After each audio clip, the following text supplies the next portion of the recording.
tinatagtad si VP Sara sa 1.5 million lang na pera at si Duterte na ipinakulong ninyo na pinakamagaling natin Pangulo natin ngayon, ang House of Representatives at ang Senado, pati ang mga pulis, hinahamon namin kayo na hanapin ninyo ang mga politikong kumakain sa kaban ng bayan habang kami ay nalulunod sa kahirapan, habang kami ay natutulog sa kali, walang makain. Kayo naman ay nagpapakasasa sa kaban ng bayan na aming binabayad sa inyo. Hindi namin kayo binoto upang magnakaw sa kaban ng bayan at kainin ang aming mga pinaghirapang mga Pilipino.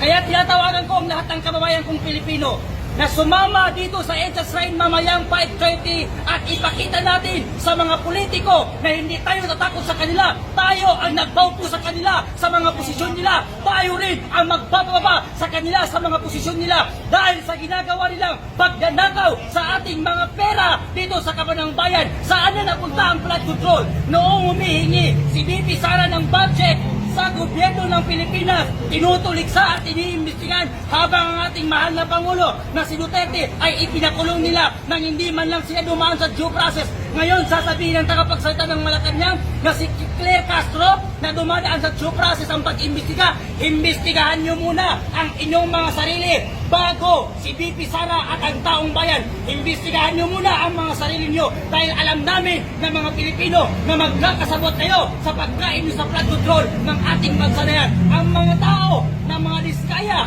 habang sila ay merong ilang sasakyan, meron silang 28 na pinali ng mga sasakyan habang ang mga Pilipino ay nagtutulak at lumulusog sa baha, hindi nakakakain ng maayos. Meron pala sa kabila ng paghihirap natin, pagpapakalulod natin sa baha, meron palang mga politiko at mga kontraktor na nagpakasasa sa bayan ng pera ng kaban ng bayan natin, mga kababayan.